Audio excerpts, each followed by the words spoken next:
नमस्कार मित्रों। जैसा कि आप सभी जानते हैं, हम पढ़ रहे हैं एमपीपीएससी के पाठ्यक्रम के अनुसार हिंदी विषय में असिस्टेंट प्रोफेसर की परीक्षा में जो भी बिंदुवार टॉपिक्स दिए गए हैं, जो भी बिंदु दिए गए हैं, उनके आधार पर हम बातचीत कर रहे हैं। इसके अंतर्गत काव्यशास्त्र इकाई 8 चल रहा है। इससे पहले हमने अलंकार के बारे में बात की थी। अब हम अलंकारों के संप्रदाय पर भी बात कर चुके हैं। अब अलंकारों के प्रकारों पर बात की जाएगी। तो हम बिना समय गवाए अलंकारों के प्रकार पर बात करेंगे। और अगर आपको ये चैनल, इसकी मेहनत अच्छी लग रही हो तो कृपया कर इसे सब्सक्राइब कर लीजिएगा, जिससे आपके भविष्य में आपको हिंदी से जुड़ी चीज़ें, बहुत सारी चीज़ें जो पढ़ाई नहीं जा रही हैं कहीं भी, वो शायद मिल जाएं। चलिए हम बिना समय गवाए अलंकारों के प्रकारों पर बात करते हैं।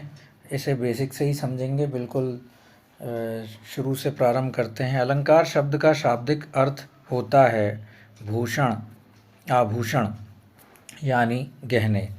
किंतु निर्माण के आधार पर अलंकार शब्द अलम धन कार दो शब्दों के योग से बना है। अलम का अर्थ है शोभा, कार का अर्थ है करने वाला। अलम अर्थात काव्य की शोभा बढ़ाने वाले तथा उसके शब्दों और अर्थों की सुंदरता में वृद्धि करके चमत्कार उत्पन्न करने वाले कारकों को अलंकार कहते हैं। आचार्य केशव ने अलंकारों के महत्व को प्रतिपादित करते हुए कहा है, यद्यपि सुजाति सुलक्षणी सुबरन सरस सुब्रत भूषण बिनु न विराजहि कविता बनिता मित्त। वास्तव में अलंकारों से काव्य रुचिप्रद और पठनीय बनता है। भाषा में गुणवत्ता और प्राणवत्ता बढ़ जाती है। कविता में अभिव्यक्ति की स्पष्टता व प्रभावोत्पादकता आने से कविता संप्रेषणीय बन जाती है। अलंकार किसे कहते हैं, अब हम इस पर बात करेंगे।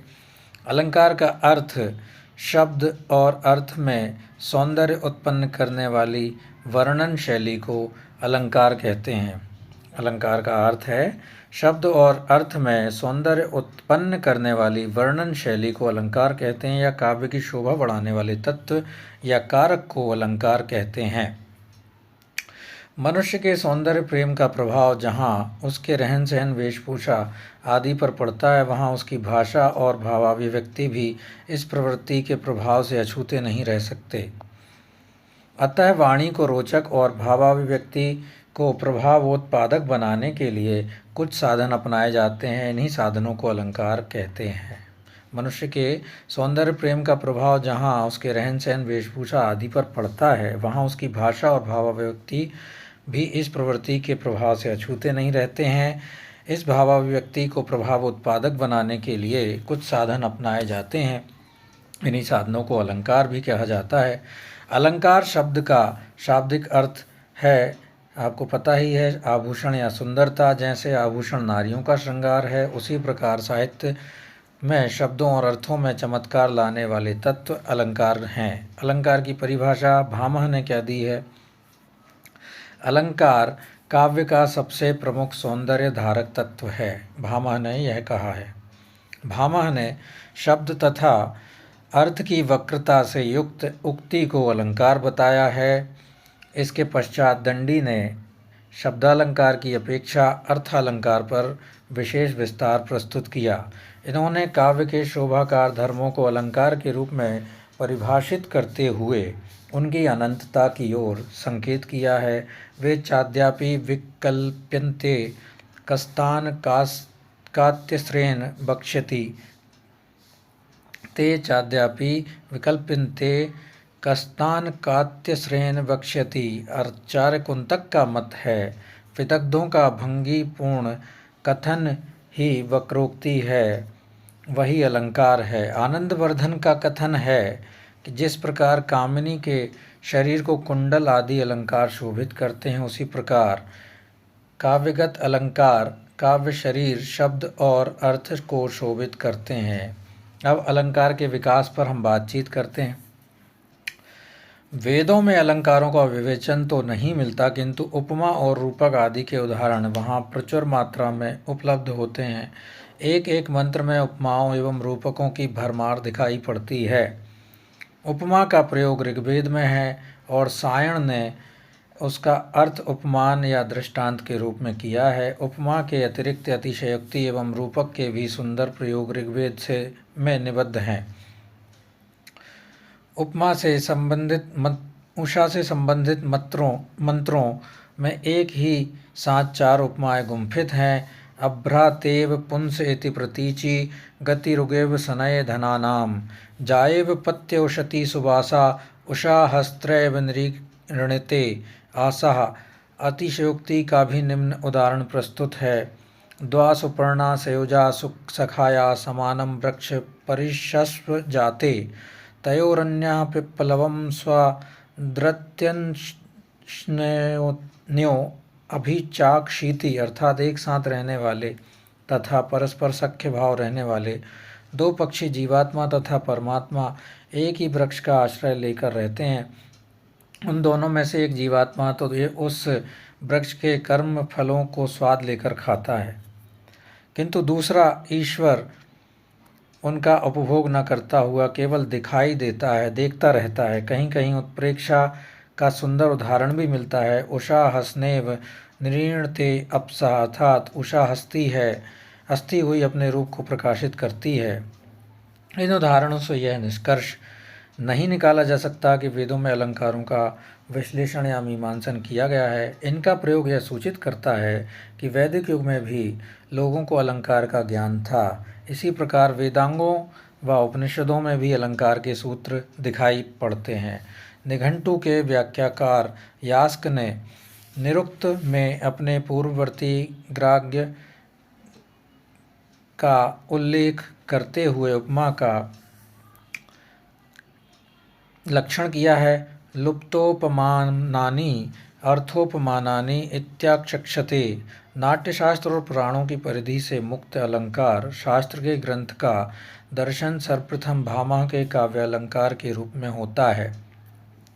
इसे ही अलंकार तत्व का विवेचन करने वाला आद्य शास्त्र कहा जाता है। काव्यालंकार भामह का जो ग्रंथ है इसे ही आदि शास्त्र कहा जाता है, अलंकार के विवेचन करने वाला, और उन्हें प्रतिष्ठापक कहा जाता है, किनको? भामह को, जिसका विकास क्रमशः दंडी, उद्भट, वामन, रुद्रट, आनंदवर्धन, कुंतक, मम्मट, विश्वनाथ, रुय्यक, अप्पय दीक्षित, पंडित राज जगन्नाथ के आदि ग्रंथों में हुआ है। अलंकार के जो आचार्य हैं ये मैंने नाम भी दे दिए हैं, इनको भी याद करिएगा। भामह पहले आचार्य हैं, उनके बाद दंडी, उद्भट, वामन, रुद्रट, आनंदवर्धन, कुंतक, मम्मट, विश्वनाथ, रुय्यक, अप्पय दीक्षित और पंडित राज जगन्नाथ आदि ने अलंकारों के संबंध में ग्रंथों में उनकी विशेषता बताई है। अलंकारों का महत्व क्या है? काव्य में अलंकारों का महत्व स्वतः सिद्ध है। समालोचना के प्रारंभिक काल में अलंकारों को काव्य का प्रमुख सौंदर्योद्धायक तत्व माना जाता था। आचार्य भामा का कथन है कि जिस प्रकार कामिनी का मुख बिना आभूषणों के सुशोभित नहीं होता, उसी प्रकार अलंकारों के बिना काव्य भी अलंकृत नहीं होता। अलंकार के प्रकार एवं उदाहरण। अलंकार कितने प्रकार के होते हैं यह नीचे दिया जा रहा है। अलंकार शब्दालंकार होता है, अनुप्रास अलंकार होता है, यमक अलंकार, श्लेष अलंकार और वक्रोक्ति अलंकार। शब्दालंकार में ये 4 आते हैं और अर्थालंकार में ये 10 अलंकार आते हैं। अलंकार के 2 भेद हैं, शब्दालंकार और अर्थालंकार। शब्दालंकार के 4 प्रकार हुए और अर्थालंकार के 10 प्रकार हुए। अर्थालंकार उपमा, दृष्टांत, विरोधाभास, व्यतिरेक, अतिशयोक्ति, उपमेय, उपमान, उत्प्रेक्षा, अन्योक्ति, मानवीकरण और विरोधाभास। इनको सबको हमें याद करना है। इनकी परिभाषा भी पढ़ लेते हैं। जहाँ शब्द को, शब्दालंकार के बारे में हम पढ़ रहे हैं, जहाँ शब्द को परिवर्तित करके उसके स्थान पर उसी शब्द का पर्यायवाची दूसरा शब्द प्रयुक्त करने पर अलंकार नहीं रहता, वहाँ यह समझा जाता है कि अलंकार की स्थिति विशेष रूप से उस शब्द के कारण ही थी, इसलिए उसे शब्दालंकार कहा जाता है। शब्दालंकारों में अनुप्रास, यमक और श्लेष प्रमुख हैं। जहाँ काव्य में चमत्कार का आधार केवल शब्द को माना जाता है, वहाँ शब्दालंकार होता है। जैसे चारुचंद्र की चंचल किरणें खेल रही थी जलथल में, काली घटा का घमंड घटा, यमक अलंकार होगा इसमें, इसमें अनुप्रास है, इसमें यमक है। अब अर्थालंकार पर बात कर लेते हैं। अर्थालंकार जहाँ शब्दों को परिवर्तित करके समानार्थक दूसरे शब्द प्रयुक्त करने पर भी अलंकार अक्षुण्ण रहे, वहाँ अर्थालंकार होता है। अर्थालंकारों में प्रमुख उपमा, अर्थापत्ति, अर्थांतरन्यास इत्यादि हैं। जहाँ पर काव्य में अर्थांतर न्यास, जहाँ पर काव्य में अर्थों के माध्यम से काव्य में सुंदरता का होना पाया जाए, वहाँ अर्थालंकार होता है। अर्थों के माध्यम से, जहाँ शब्दों के माध्यम से था वहाँ शब्दालंकार, जहाँ अर्थों के माध्यम से था वहाँ अर्थालंकार। जैसे पीपर पात सरिस मन डोला, इसका उदाहरण है, अर्थालंकार के अंतर्गत है। अब हम पढ़ेंगे अनुप्रास अलंकार, जो कि इनके प्रकार हैं, शब्दालंकार के अंतर्गत आते हैं। अनुप्रास शब्द अनु प्र धन आस के योग से बना है। अनु का अर्थ है अनुकूल या बार बार, प्र का अर्थ है प्रकर्ष, निकटता, तथा आस का अर्थ है अर्थ रखना या विन्यास। आस का अर्थ रखना या विन्यास करना है। इस प्रकार इसका अर्थ हुआ वर्णनीय रस के अनुकूल व्यंजनों का बार बार पास पास विन्यास। कितना प्यारा समझाया है। अनु धन प्र धन आस, अनुधन, अनु का मतलब है बार बार, प्रधन, प्र का है निकटता, और अर्थ इसका आस का अर्थ है विन्यास करना। इसका पूर्ण अर्थ हुआ वर्णनीय रस के अनुकूल व्यंजनों का बार बार पास पास विन्यास। आचार्य मम्मट ने काव्य प्रकाश में अनुप्रास के लक्षण को इस प्रकार बताया है। स्वर की विषमता अर्थात असमानता होने पर भी व्यंजन की स्वरूपता होने को अनुप्रास कहते हैं। विश्वनाथ के अनुसार स्वर की विषमता होने पर भी जो शब्द साम्य होता है वह अनुप्रास है। इसके 5 भेद हैं। जहाँ एक ही वर्ण बार बार दोहराया जाता है अर्थात वर्णों की आवृत्ति हो, वहाँ पर अनुप्रास अलंकार होता है। जैसे चारुचंद्र की चंचल किरणें खेल रही थी जलथल में, इसके 5 भेद हैं। छेकानुप्रास, भृत्यानुप्रास, श्रुत्यानुप्रास, लाटानुप्रास और अंत्यानुप्रास। उभयालंकार, जहाँ शब्द और अर्थ दोनों में चमत्कार निहित होता है वहाँ उभयालंकार होता है। इसका अलग से कोई प्रकार नहीं होता। श्लेष अलंकार, जहाँ काव्य में प्रयुक्त किसी एक शब्द के कई अर्थ निकलें और चमत्कार उत्पन्न करते हों, वहाँ श्लेष अलंकार होता है। जहाँ काव्य में प्रयुक्त किसी एक शब्द के कई अर्थ निकलें, जैसे जो रहीम गति दीप की, कुल कपूत की सोए, बारे उजियारो करे, बड़े अंधेरो होए। रहीम जी कहते हैं कि जो हालत दीपक की होती है वही हालत एक कुलीन कपूत की होती है, क्योंकि दीपक जलाने पर प्रकाश करता है और बालक बचपन में प्रकाश देता है, अच्छा लगता है, किंतु दीपक बुझने पर अंधेरा हो जाता है। ऐसे ही कपूत के बड़े होने पर खानदान में अंधेरा हो जाता है। रूपक अलंकार निरपन हब अर्थात निषेध रहित विषय के में रूपित भेद रहित उपमान के आरोप को रूपक कहते हैं। जहाँ भेद रहित उपमान का उपमेय पर आरोप हो परंतु उपमेय के स्वरूप का कोई निषेधक शब्द ना हो, वहाँ रूपक अलंकार होता है। फिर से पढ़ेंगे। निषेध रहित विषय उपमेय में रूपित भेद रहित उपमान के आरोप को रूपक कहते हैं। जहाँ भेद रहित उपमान का उपमेय पर आरोप हो परंतु उपमेय का स्वरूप कोई निषेधक शब्द ना हो, वहाँ रूपक अलंकार होता है। परिभाषा ये है, जहाँ काव्य में समानता के कारण उपमेय और उपमान में समानता या एक रूपता दिखाई जाती है, वहाँ रूपक अलंकार होता है। चरण सरोज पर वारन लागा। इस पंक्ति में केवट राम के चरण रूपी कमल को धोने लगा। यहाँ उपमेय चरण को ही उपमान सरोज बताकर एक रूपता दिखाई गई है, अतः यहाँ रूपक अलंकार होगा।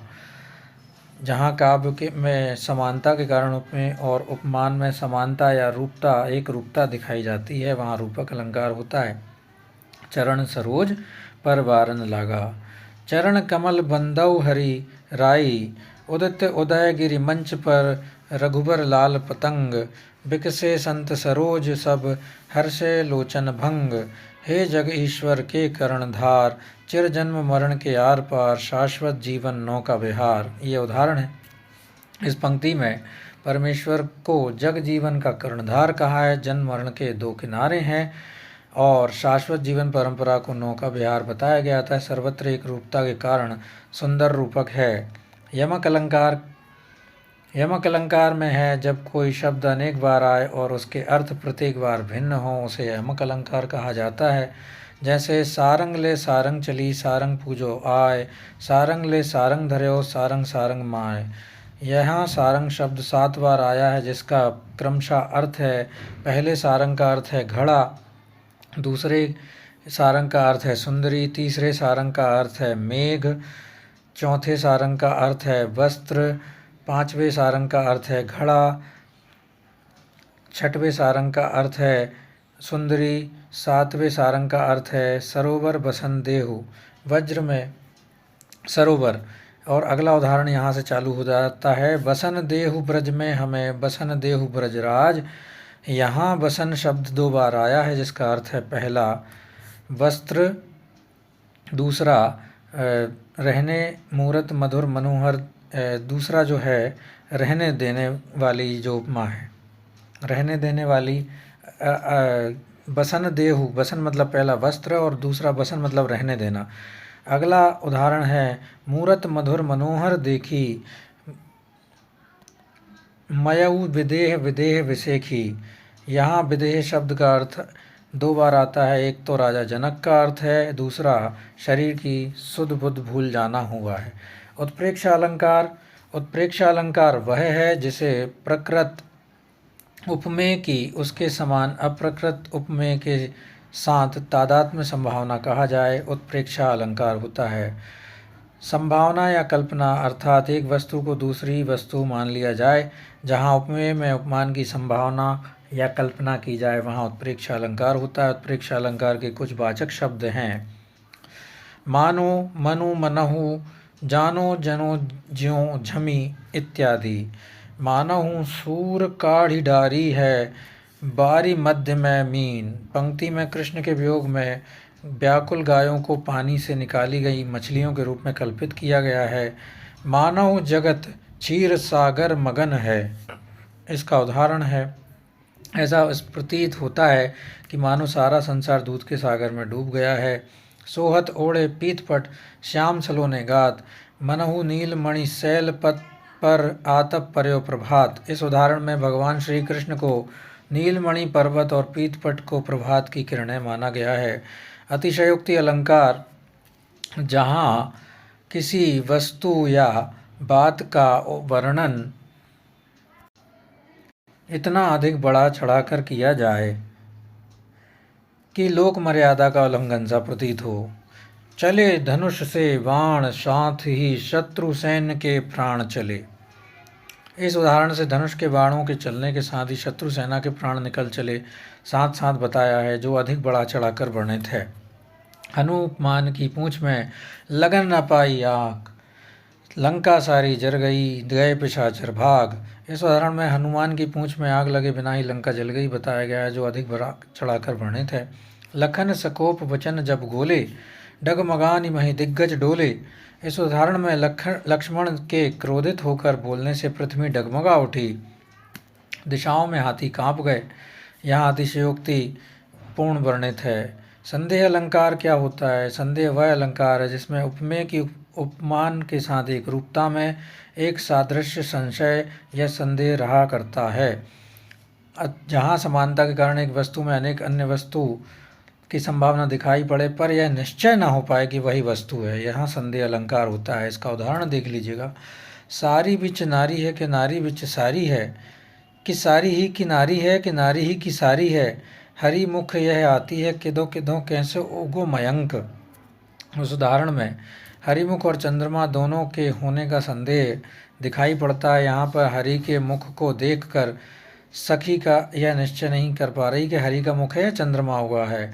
और सारी बीच नारी है कि नारी बीच साड़ी है, मतलब नारी और साड़ी के बीच की बात चल रही है। इसमें संदेह है कि किस प्रकार वह उसने जो साड़ी है जो पहनी है वही उसका अर्थ है। संदेह अलंकार है। तारे आसमान के हैं आए मेहमान बनी, केशों में निशाने मुक्तावली सजाई है। विखर गयो है चूर चूर है, कै छंद केंधो, केंधो घर घर दीप मलिका सुहाई है। इस उदाहरण में दीप मलिका में तारावली, मुक्तमाला और चंद्रमा के चूर्ण चूर्णाभिभूत कणों का संदेह होता है। उपमा अलंकार, जहाँ एक वस्तु की तुलना दूसरी वस्तु से की जाती है वहाँ उपमा अलंकार होता है। उपमा के 4 अंग होते हैं। 4 अंग कैसे कैसे होते हैं उपमा के 4 अंग? उपमेय जिसकी तुलना की जाती है, उपमान जिससे तुलना की जाती है, जिसके साथ तुलना की जाती है, साधारण धर्म जो गुण उपमेय व उपमान दोनों में पाया जाता है, जो कॉमन चीज़ है वो पाई जाती है वो साधारण धर्म कहलाती है। उपमेय और उपमान में वाचक शब्द जो शब्द उपमेय और उपमान को जोड़ता है। पीपर पात सरिस मन डोला, इसमें उपमेय पीपर पात, उपमान डोला, साधारण धर्म और सरिस वाचक शब्द है। मन उपमेय है, पीपर पात उपमान है, डोला साधारण धर्म। इसको पुनः समझेंगे, गलत हो गया है, क्षमा चाहते हैं। मन को उपमेय माना है, उपमान पीपर पात है, डोला साधारण धर्म है और सरिस वाचक शब्द है। उपमा के भेद हैं, उपमा के 2 भेद हैं, पूर्ण उपमा और लुप्तोपमा। जहाँ उपमा के चारों अंग उपस्थित होते हैं वहाँ पूर्णोपमा होता है। चरण कमल सम कोमल, मुख चंद्र सम सुंदर, इसमें पूर्णोपमा है। लुप्तोपमा में कहा है जहाँ चारों अंगों में से एक या उससे अधिक अंग लुप्त होते हैं वहाँ लुप्तोपमा होता है। तुम सम पुरुष न मौसम नारी, राधा का मुख चंद्रमा जैसा है। इस उदाहरण से मुख उपमेय, चंद्रमा उपमान जैसा वाचक शब्द है। साधारण धर्म लुप्त है इसलिए यहाँ लुप्तोपमा होगा। दृष्टांत अलंकार, दृष्टांत वह अलंकार है जिसमें उपमेय वाक्य और उपमान वाक्य दोनों वाक्यों में इन सबका अर्थात उपमान, उपमेय और साधारण धर्म का बिंब प्रतिबिंब भाव दृष्ट होता है। जहाँ पर उपमेय तथा उपमान में बिंब प्रतिबिंब का भाव झलकता हो वहाँ पर दृष्टांत अलंकार होता है। दृष्टांत वह अलंकार है जिसमें उपमेय वाक्य और उपमान वाक्य दोनों वाक्यों में इन सब का अर्थात उपमान और उपमेय और साधारण धर्म का बिंब प्रतिबिंब भाव दृष्ट होता है। जहाँ पर उपमेय तथा उपमान में बिंब प्रतिबिंब का भाव झलकता हो वहाँ पर दृष्टांत अलंकार होता है। कान्हा कृपा कटाक्ष की, करे कामना दास, चातक चित में चेत ज्यों, स्वाति बूंद की आस। इसमें कृष्ण की आँखों की तुलना स्वाति नक्षत्र के पानी से या बूंद से तथा सेवक अथवा भक्त की तुलना चातक पक्षी से की गई है। किंतु यहाँ उपमा अलंकार न होकर दृष्टांत अलंकार होगा क्योंकि तुलना उदाहरण देते हुए की गई है अर्थात दृष्टांत के साथ की गई है। तो मित्रों ये थे अलंकार और अलंकारों के प्रकार। आपको कैसा लगा? ये बहुत सरल भाषा में समझाए हैं। आपको कैसे लगे ज़रूर बताइएगा। अगर वीडियो पसंद आए, मेहनत अच्छी लगे तो इसको सब्सक्राइब कर लीजिएगा। वीडियो को शेयर भी कर सकते हैं अपने मित्रों के साथ, हिंदी वाले मित्रों के साथ जिसमें अलंकार समझ में आ जाए उनको भी। तब अगले वीडियो में हम कोई नया बिंदु या टॉपिक उठाएंगे।